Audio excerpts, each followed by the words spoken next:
আসসালামু আলাইকুম বন্ধুরা, চলে আসলাম সকালবেলা সাগর পাড়ে হাঁটতে।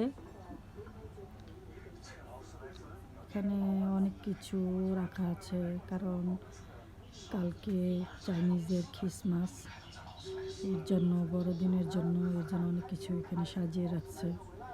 তো চলে আসলাম হাঁটার জন্য। সকালবেলা হাঁটলে শরীর ও মন দুটোই ভালো থাকে, এই জন্য চলে আসছি। তো বন্ধুরা, আমার এই ভিডিওটি কেমন লাগলো অবশ্যই লাইক, কমেন্ট, শেয়ার করে পাশে থাকবে। ভিডিওটি এই পর্যন্ত। আল্লাহ হাফেজ।